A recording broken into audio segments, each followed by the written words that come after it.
Ruth sat upright so fast the quilt slipped from her shoulders and fell to the floor. The sound came again, sharper this time. Not a fox. Not wind pressing against wood. A cry. Thin and human. Small enough to make her stomach turn cold. She stayed still for one breath.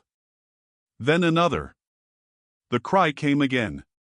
No, she whispered to the empty room. Her bare feet hit the floorboards. She reached for the lantern on the nightstand and lit it with shaking hands. The flame caught after 2 tries. Weak yellow light filled the room, showing the cracked mirror, the folded black dress on a chair, the boots she had not cleaned in weeks. The sound came from outside. From the barn. Ruth grabbed her coat and stepped into it while moving. The front door groaned open. Night air slapped her face hard enough to wake every nerve in her body. She stepped onto the porch and listened. Silence. Then the cry again. Longer now. Broken at the end. Her grip tightened around the lantern handle. The path to the barn was dirt packed hard by years of boots, wagons, and weather. Ruth walked fast, almost stumbling over loose stones. The light shook in her hand, making the shadows jump across fence posts and dead grass. Who's there? She called. No answer. She hated hearing her own voice out here. It sounded too small. The barn stood at the far edge of the property, dark and still. One door hung slightly open, just enough to make her stop. She knew she had locked it. The cry came from inside. Not loud now. Softer. Like whoever made it was losing strength. Ruth swallowed. She stepped closer. The lantern pushed light across old wood, rusted hinges, and mud tracked near the entrance. Fresh mud. Not hers. Her eyes narrowed. Someone had been here. She pushed the barn door wider. It dragged against the ground with a rough scrape. Inside smelled like hay, horses, dust, and old rain trapped in wood. The stalls were empty. She had sold the last horse after winter. Another sound came from deeper inside. Not crying this time. Movement. Ruth lifted the lantern higher. Come out. Nothing. She moved farther in, boots sinking softly into scattered straw. Her breathing got louder. Too loud. The light found broken tools, an overturned bucket, rope hanging from a beam. Then the crying started again. Close. Very close. Ruth spun toward the far stall. There. A pile of hay looked disturbed, pressed down in the center. She stared at it. The sound came from underneath. Her chest tightened. No, she whispered again, but this time it sounded like prayer. She crossed the stall in 3 fast steps and dropped the lantern on a wooden ledge. The flame flickered hard. Her hands dug into the hay, pulling it aside. One armful. Then another. Something moved beneath. Ruth jerked back. A small hand appeared first. Dirty fingers. Shaking. Then a face. A little girl, maybe 7 or 8, curled into herself so tightly she looked folded in half. Dirt streaked her cheeks. Her hair was matted. Her lips were cracked white with dryness. Her eyes locked onto Ruth instantly. Huge. Terrified. The child pressed a hand over her own mouth as if trying to stop herself from making another sound. Ruth stared, unable to breathe. The girl was real. Not a trick of darkness. Not grief playing games. A child had been hidden in her barn. Ruth knelt slowly. It's all right, she said, though her voice did not sound convincing. The girl flinched anyway. Ruth softened her tone. I'm not going to hurt you. Nothing. What's your name? Still nothing. The child looked past Ruth, toward the open barn door. Fear changed shape on her face. It became sharper. More urgent. Not fear of Ruth. Fear of being seen. Ruth followed her gaze and felt ice run through her body. Someone could be outside. Watching. Waiting. She lowered her voice to nearly nothing. Did someone bring you here? The girl nodded once. Ruth felt her pulse hammering against her throat. Who? The girl opened her mouth. Before she could speak, gravel cracked outside under the weight of a boot. Ruth froze. Another step. Slow. Heavy. Close enough to be just beyond the barn door. Ruth turned her head toward the sound, every muscle locked tight as stone. Someone was here. The lantern flame snapped in the glass. Ruth reached for it with one hand while shielding the girl with the other. Her heart pounded so hard it hurt. Outside, whoever stood there did not knock, did not speak, did not leave. Only the slow scrape of leather shifted against wood beyond the doorway. Ruth did not move when the footsteps stopped outside the barn. She stayed crouched, one arm wrapped around the child, the other hovering near the lantern like she could silence it by force. The air tightened. Even the barn felt like it was holding its breath. The boots outside shifted once. Slow. Measured. Not in a hurry. That was worse. Then a voice came through the wood. Ruth. She went cold. It was Sheriff Halden. The girl pressed herself harder into Ruth's side, shaking without sound. Ruth lowered her head near the child's ear. Don't make a sound, she whispered. The sheriff spoke again, closer now. I know you're in there. Ruth didn't answer. The lantern flickered. She covered it with her hand until the light became a weak pulse under her palm. A knock came. 2 sharp hits on the barn door. Open up. The girl's fingers dug into Ruth's coat. Ruth leaned slightly, eyes scanning the dark stalls. No exit. Only hay, rope, broken wood, and the open front where the sheriff stood. You alone? Ruth called back, keeping her voice steady. A pause. Then, yes. She almost laughed. Almost. The girl shook her head violently. No. No. Ruth whispered, he's lying. The sheriff's voice changed, softer now. I'm not here to cause trouble. Ruth stood slowly, keeping the child behind her. Then leave. A pause again. Longer this time. Then the barn door creaked. It pushed open wider. Light from a handheld flashlight cut through the darkness, slicing across the floor, the hay, the broken tools. It stopped just short of Ruth. Sheriff Halden stepped inside. Clean uniform. Calm face. The kind of man who never raised his voice unless he already owned the room. His eyes moved first to Ruth, then past her. He saw the hay pile. Ruth saw the exact moment he noticed it was disturbed. His smile didn't change. But something behind it did. Evening, he said. Don't evening me, Ruth replied. A small silence. The sheriff tilted his head slightly. You look tired. I look like someone who doesn't want you in her barn. His eyes shifted again. The flashlight beam drifted closer to the stall. The girl whimpered, barely audible. Ruth moved half a step sideways, blocking the sound. The sheriff noticed anyway. What was that? He asked. Ruth didn't answer. He took another step forward. Ruth, he said again, slower now. I'm here for a reason. She laughed once, short and sharp. You always are. His gaze fixed on her. There's a missing child. Ruth didn't move. The girl froze completely. The sheriff continued, voice steady. Family says she ran off. We're checking outbuildings. Ruth stared at him. You came alone for that? I move faster alone. That's not why you came alone. Silence dropped between them like a weight. The flashlight shifted again, lower now.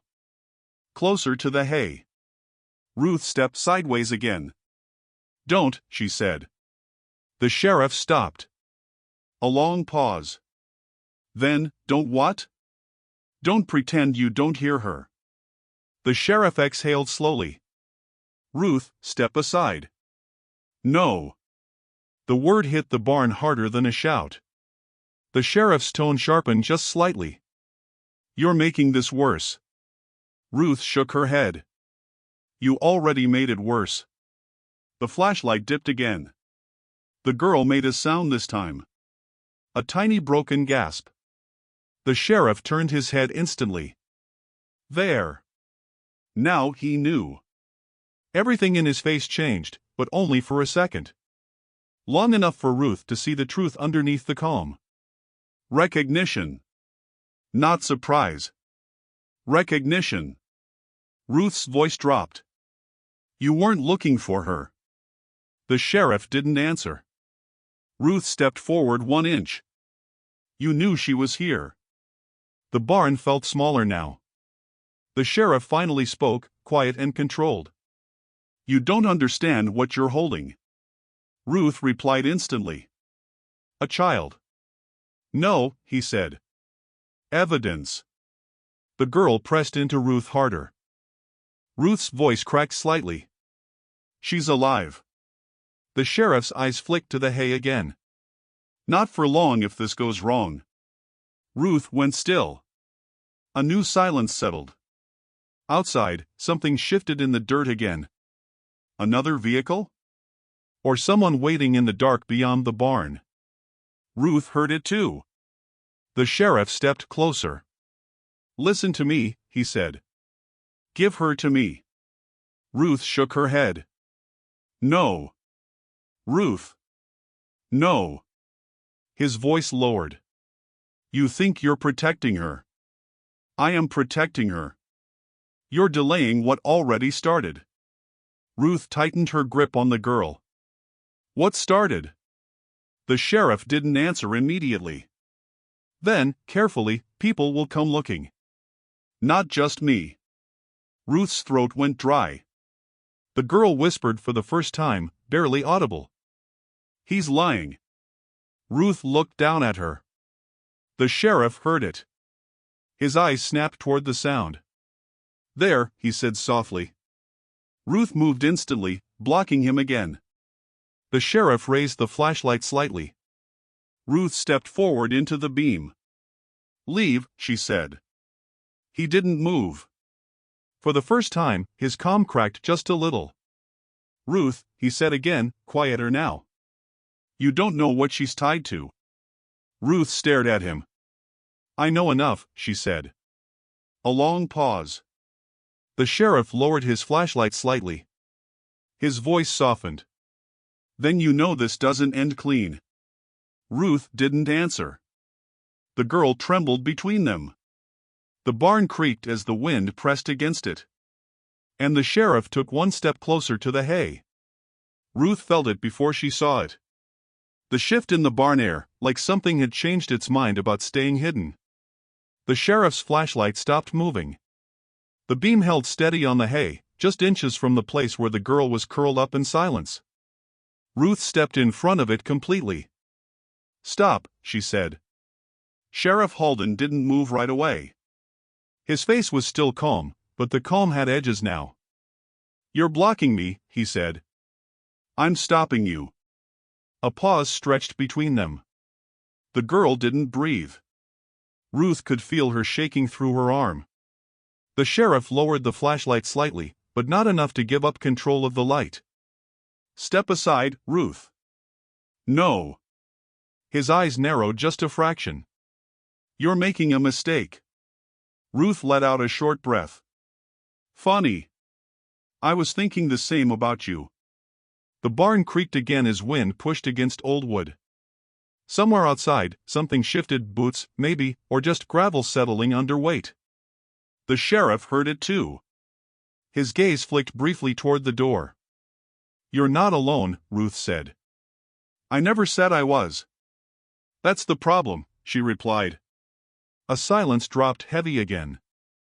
Then the girl made a sound. Not a cry this time. A small, broken inhale. The sheriff turned instantly toward it. Ruth moved faster than thought. She grabbed the lantern from the ledge and raised it slightly, putting herself fully between him and the hay. "Don't look at her," Ruth said. The sheriff didn't respond. His voice when it came was lower now. Controlled, but sharper underneath. "You don't know what you're protecting." "I know enough," Ruth said. "You don't," he replied. "You found something that was already moving before you ever opened that door." Ruth stared at him. "She's a child." The sheriff's jaw tightened slightly. "She's not just a child." The girl flinched at his voice. Ruth felt it and her grip tightened. "Stop talking about her like she's property," Ruth said. A flicker crossed his face. Something almost like irritation, almost like warning. "She is evidence," he repeated.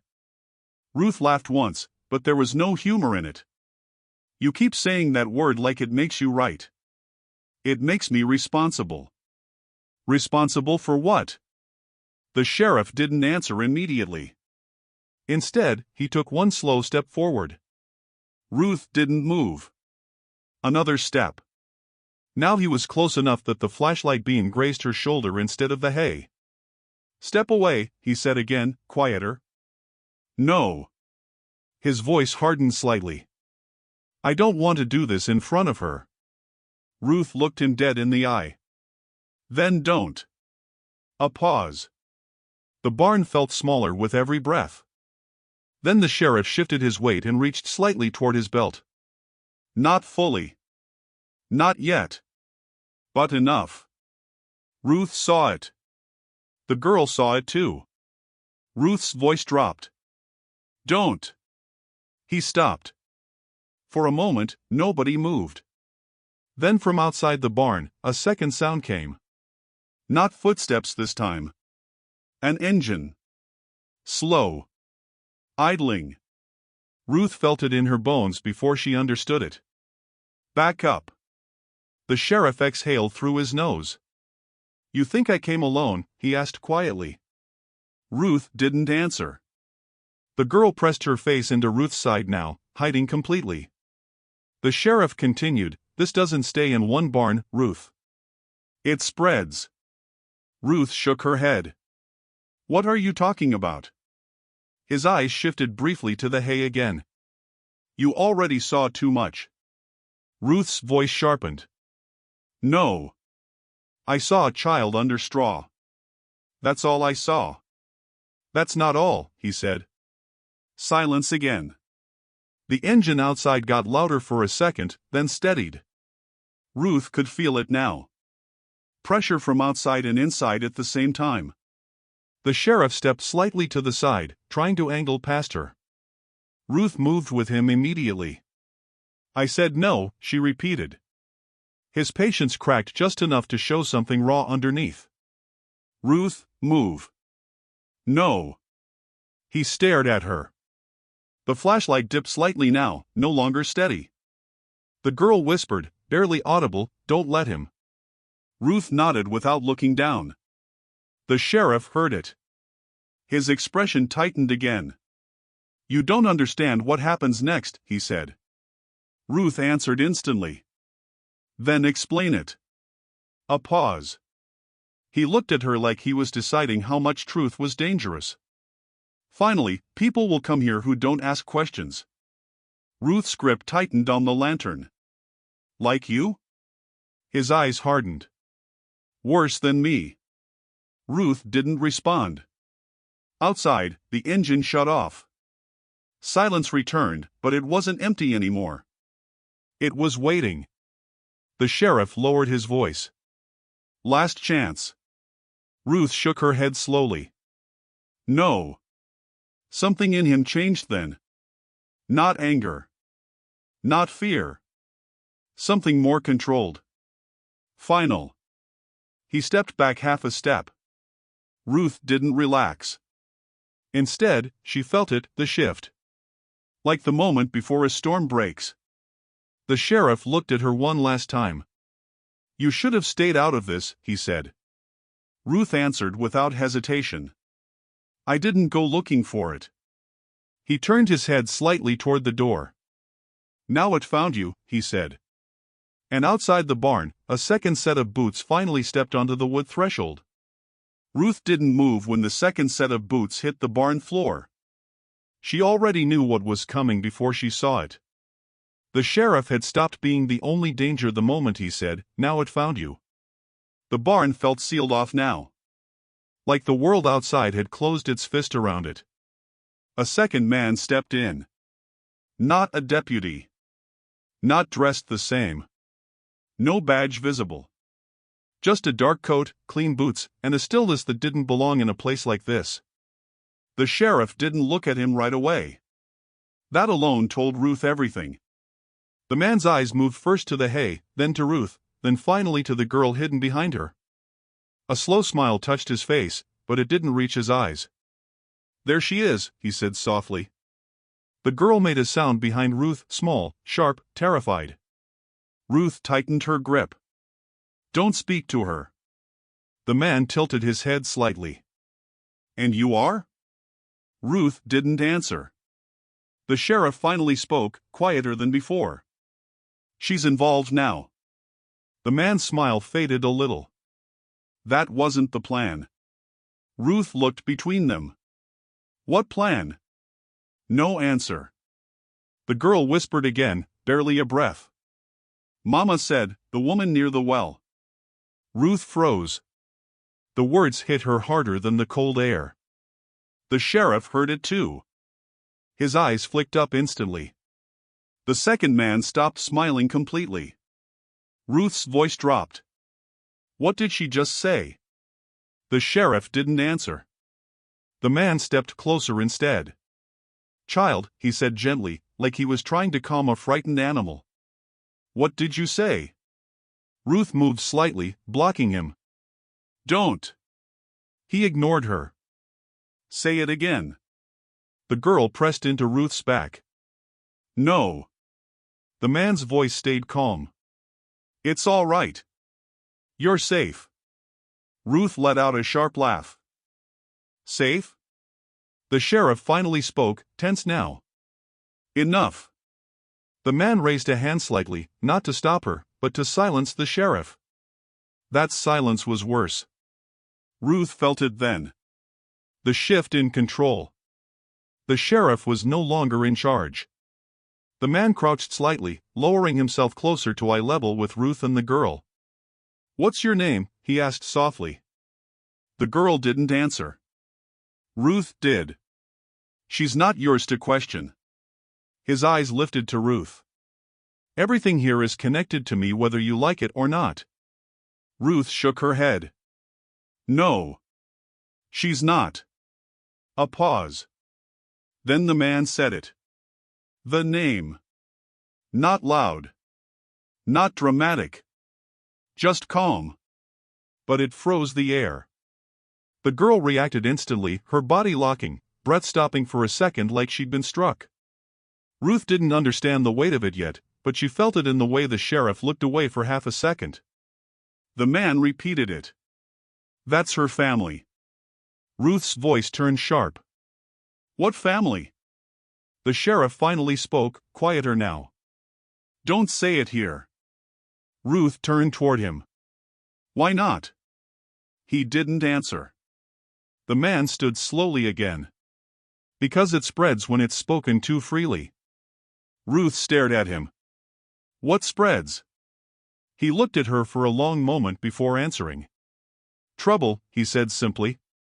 The girl whispered again, almost broken now. "Mama said not to trust the badge." The sheriff flinched. Ruth caught it immediately. Her eyes narrowed. "She said that?" The girl nodded.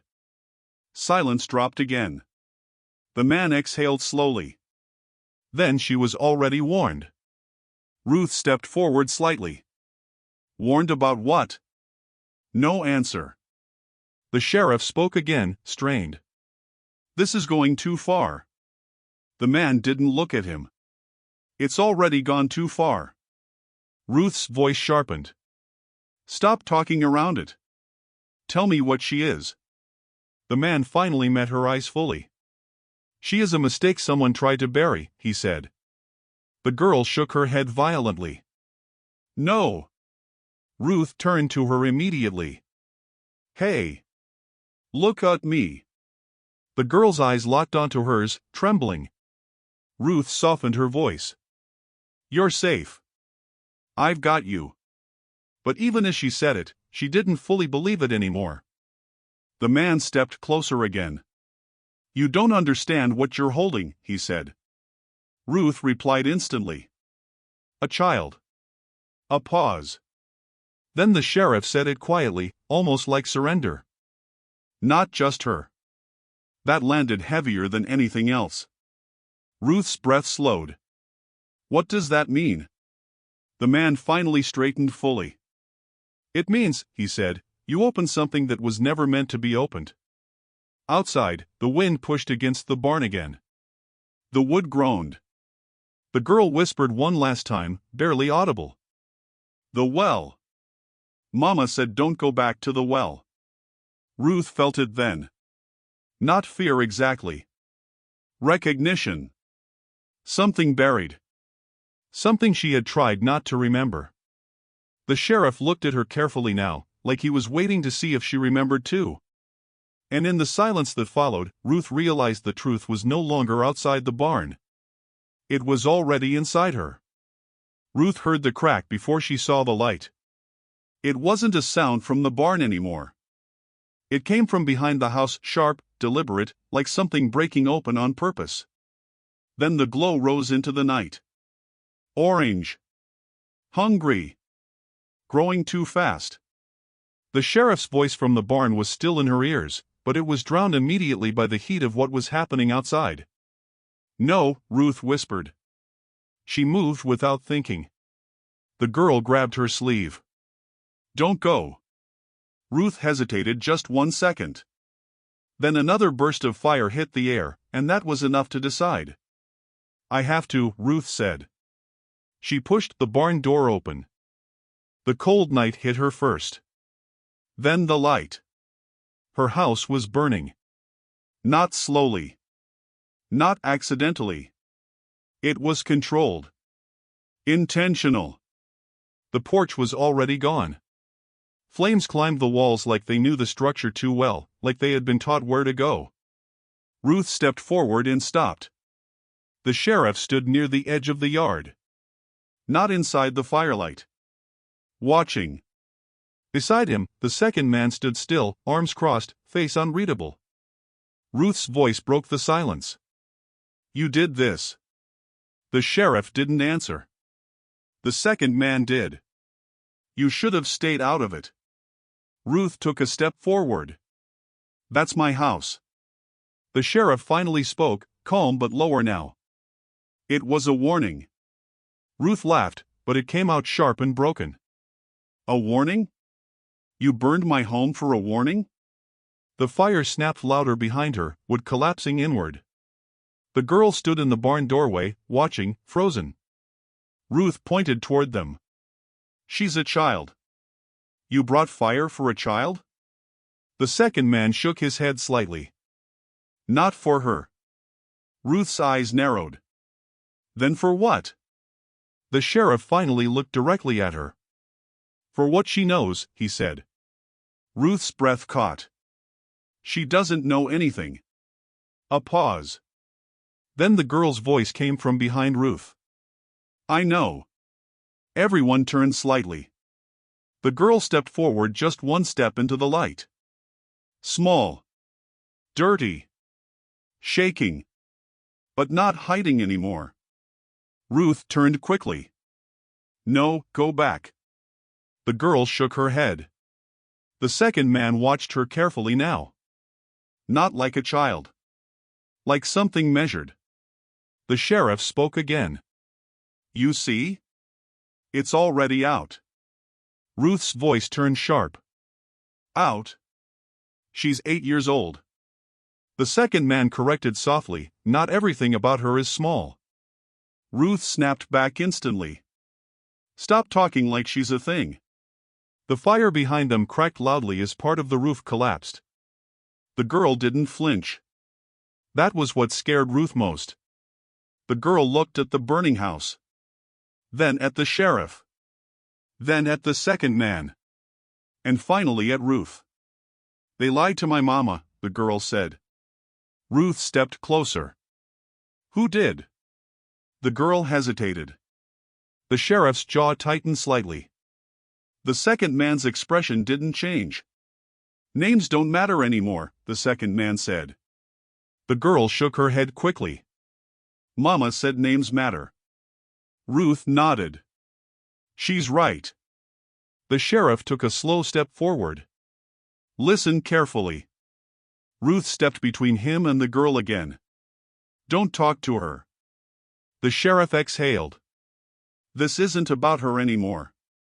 Ruth stared at him. "Then what is it about?" A silence stretched. The fire grew louder behind them. The second man finally spoke again. "It's about what gets buried," he said. Ruth frowned. "Buried where?" No answer. The girl whispered suddenly, "The well." Ruth went still. The sheriff's eyes flicked down for half a second. That was enough. Ruth turned slightly toward him. "What well?" He didn't answer. The second man stepped forward now, just enough to make Ruth feel the pressure shift again. "You don't want to open that," he said. Ruth's voice was steady but tight. "It's already open. You burned my house." The second man nodded slightly. "That was to keep it closed." Ruth stared at him. "You failed." A flicker crossed his face. The sheriff spoke quickly now, sharper. "We can still fix this." Ruth laughed again, this time colder. "Fix it? You burned my life." The fire roared behind them, louder now. The structure fully collapsing. The girl suddenly grabbed Ruth's hand. Hard. "Don't let them take me," she said. Ruth squeezed back instantly. "No one is taking you." The sheriff's voice lowered. "That's not your choice." Ruth looked at him. "It is now." A long pause. The second man studied Ruth carefully. Then he said, "You don't understand what you've stepped into." Ruth replied instantly, "I stepped into a burning house and found a child in my barn." "That's what I understand." The sheriff shook his head slightly. "That's not all." Ruth's eyes hardened. "Then tell me." No answer. The fire finally gave a deep, collapsing sound as the center of the house gave way. The light flared brighter for a moment, throwing all four of them into sharp shadow. The girl didn't look away from the fire. "I remember something," she said suddenly. Ruth turned to her. "What?" The girl's voice shook but didn't stop. "A place. Water. Dark stone." The second man went still. The sheriff closed his eyes for half a second. Ruth felt it again. That shift. Like something old had just been touched. The girl tightened her grip on Ruth's hand. "My mama said if I ran," she whispered, "I had to find the woman near the well." Ruth looked at her. Then at the burning house. Then at the two men standing like they already knew how this ended. And for the first time, Ruth understood. The fire wasn't the warning. It was the beginning. The fire was still visible behind them when Ruth pulled the girl into motion. No one stopped them. Not the sheriff. Not the second man. They just stood there watching the house collapse into itself like it had been waiting years for permission. Ruth didn't look back again. She moved fast, one hand locked around the girl's wrist, the other pushing through the dark toward the only structure still standing, an old church at the edge of the property line. Abandoned. Half sunk into the ground like it had been trying to disappear. The girl stumbled once. Ruth caught her. "Keep up." "I'm trying," the girl said, breathless. "You have to run," Ruth said. "I am running." They reached the church doors. Rusted. Slightly open. Ruth pushed inside. The air changed immediately. Cold. Damp. Smelling like old stone and forgotten wood. The girl coughed softly. Stay close, Ruth whispered. They moved down the narrow aisle. Broken pews. Torn fabric. Dust thick enough to dull the lantern light. Then Ruth saw it. A trapdoor near the altar. Old. Hidden under a worn rug that didn't belong there. Ruth stopped. The girl noticed. What is it? Ruth didn't answer right away. Then she crouched and pulled the rug back. The wood beneath was scratched. Repaired too many times. Like it had been opened and closed by hands that didn't want to be remembered. Ruth placed her hand on it. Cold. The girl whispered, Mama said don't go underground. Ruth looked at her. Your mama said a lot of things. The girl nodded quickly. She said people disappear there. Ruth exhaled slowly. Then we're checking it. She pulled the trapdoor open. It groaned like it had been waiting. Darkness underneath swallowed the lantern light instantly. Ruth hesitated for half a second. Then she climbed down. The ladder was old but held. The girl followed closely behind, too scared to speak now. At the bottom, the cellar stretched wider than expected. Stone walls. Damp floor. A single small table in the center. And stacks. Not just boxes. Letters. Hundreds of them.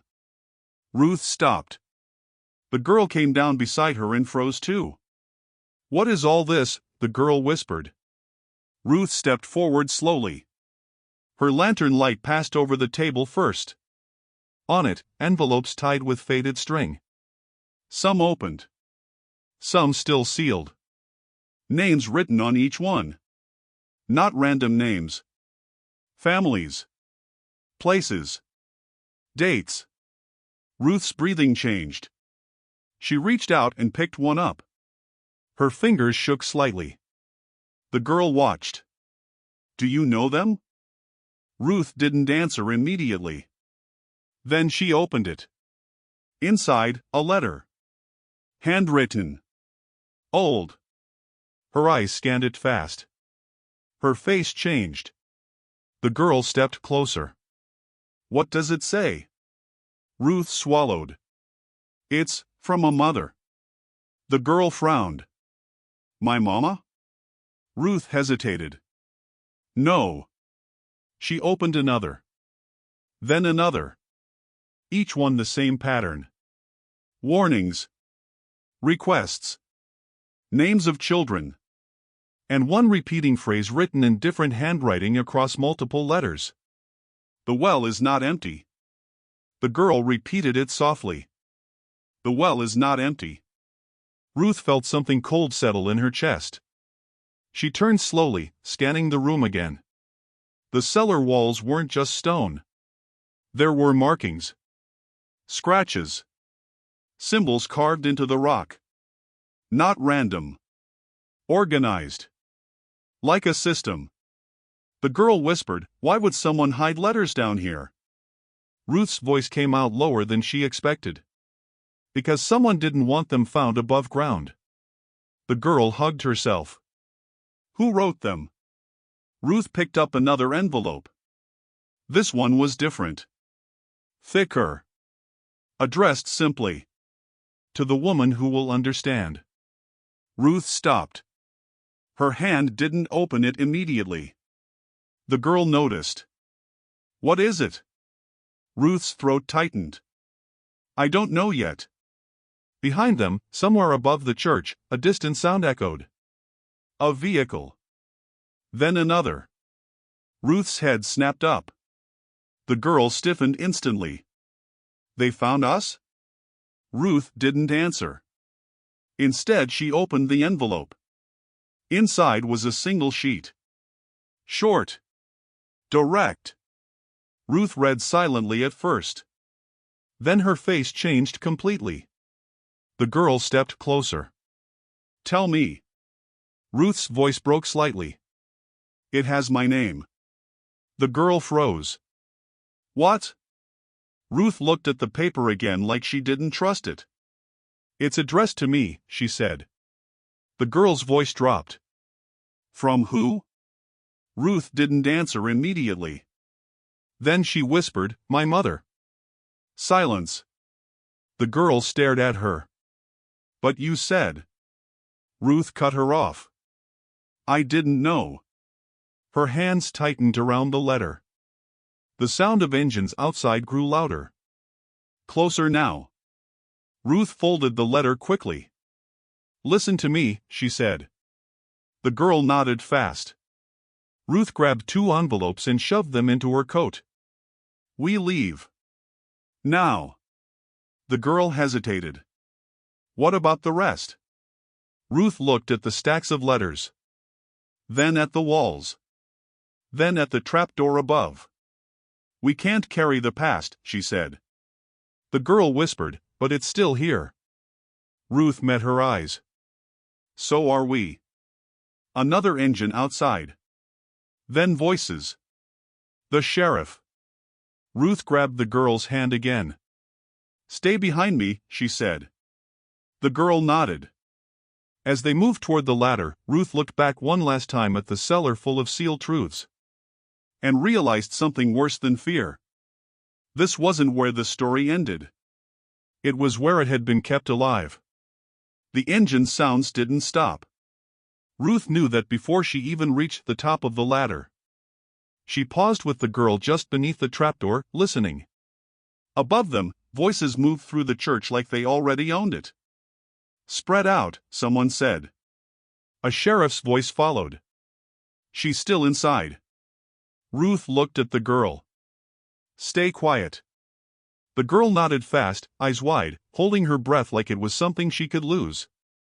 Ruth pushed the trapdoor slightly open and peeked through. Boots. Flashlights. Movement across the broken pews. They had the church surrounded now.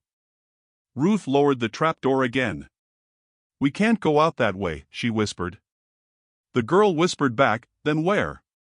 Ruth didn't answer immediately. Then she heard another sound. Not boots. Heels. Slow. Controlled. Not afraid. Ruth frowned. That's not them, she muttered. The girl looked confused. Who? Before Ruth could answer, a new voice came from above. A woman's voice. Clear. Calm. Enough. The church went silent. Even the sheriff didn't speak. Ruth froze. The woman spoke again. Step back. All of you. A pause. Then the sheriff, uncertain, Ma'am, this is an active situation. I said step back. Something in the tone shifted everything. Ruth climbed up just enough to see through a gap. A woman stood at the center aisle. Older. Composed. Dressed too clean for this place. Her hands were steady at her sides. Not armed. Not afraid. But carrying weight that didn't need weapons. The sheriff lowered his flashlight slightly. You shouldn't be here. The woman didn't look at him. I'm already here. Ruth whispered under her breath. Who is that? The girl peeked up beside her. I don't know her.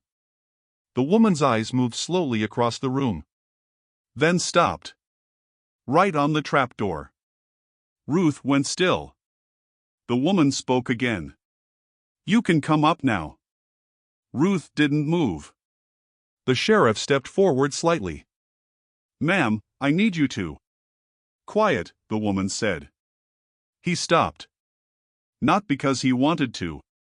Because something in her voice made it feel like a command that had existed longer than his authority. Ruth slowly pushed the trapdoor open and climbed halfway out, keeping the girl behind her. The woman looked directly at Ruth now. For a long moment, neither spoke. Then the woman said, You're holding her. Ruth answered carefully. Yes. The girl climbed up behind Ruth, immediately stepping close to her side. The woman's eyes softened for a fraction of a second when she saw the child. Then hardened again. She's supposed to be gone, the woman said. The sheriff shifted. That's not confirmed. The woman turned her head slightly toward him. Don't lie in front of me. Silence. Ruth studied her. Who are you? The woman didn't answer right away. Then she said, I am the person they call when things get buried too deep. The sheriff looked uneasy now. That's not. The woman cut him off again. Don't. He stopped talking. Ruth stepped slightly forward. You know about her. The woman nodded once. Yes. The girl tightened her grip on Ruth's hand. Ruth asked, why is she important? The woman's gaze didn't leave the child. Because she is the last one they didn't finish erasing. The air shifted again.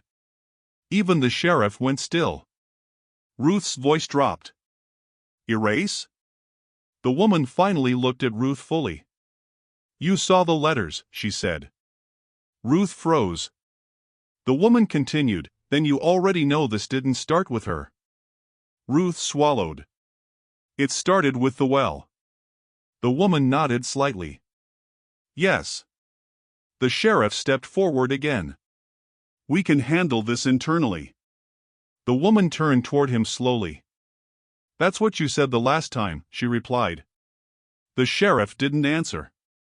Ruth's voice sharpened. What last time? The woman hesitated. Just briefly. Then she said, decades of it. A pause.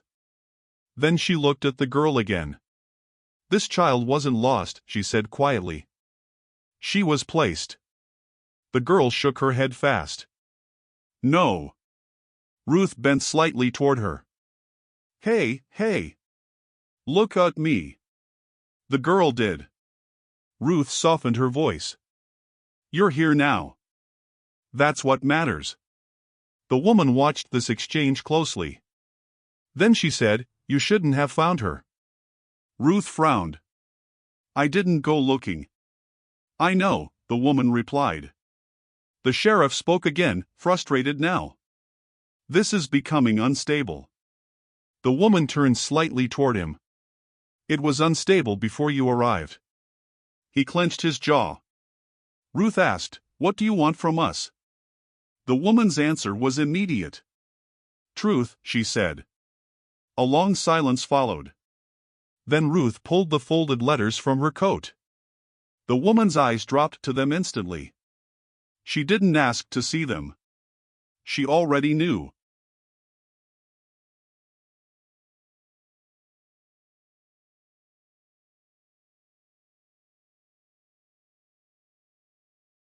Ruth said, one of them had my name. That changed everything. The woman's expression shifted slightly. Then it's worse than I thought, she said. The sheriff looked between them. We are not discussing this in front of civilians. The woman didn't even glance at him. Civilians don't burn barns and disappear children, she said. The girl whispered suddenly, my mama said the woman near the well would come. The woman went still. For the first time, something like emotion crossed her face. Recognition. Pain. Or memory. Ruth noticed immediately. You know her. The woman didn't answer. But her silence was enough. The sheriff noticed too. Ma'am, you need to leave this out of it. The woman finally looked at him again. I've been in it longer than you've been alive in it, she said.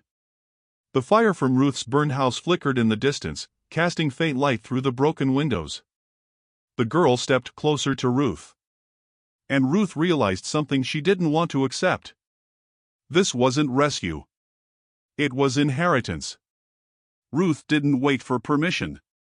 The moment the sheriff's focus broke inside the church, she moved.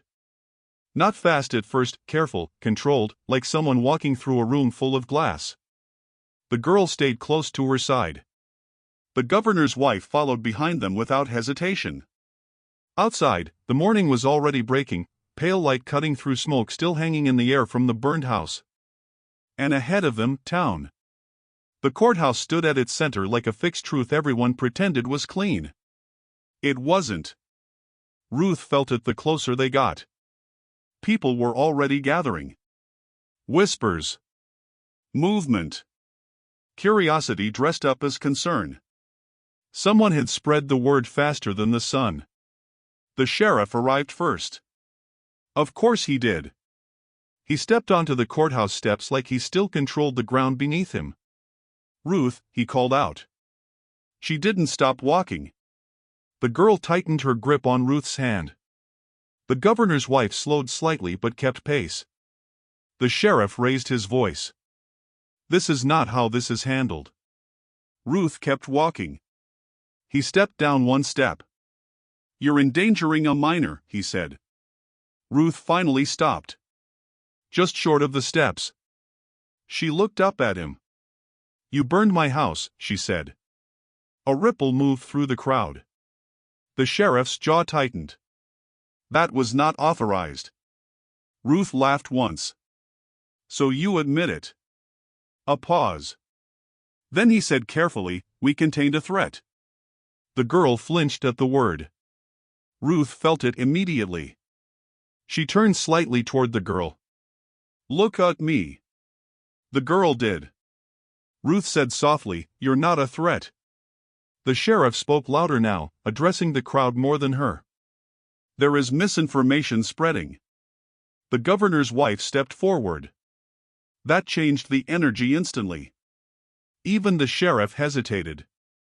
She spoke clearly. "Don't lie to them." The sheriff looked at her sharply. "Ma'am, this is outside your authority." She nodded slowly. "That's what I'd been told for 30 years. Silence fell again. Ruth stepped forward one step. Then another. She stopped at the base of the stairs. "Everyone here is going to listen," she said.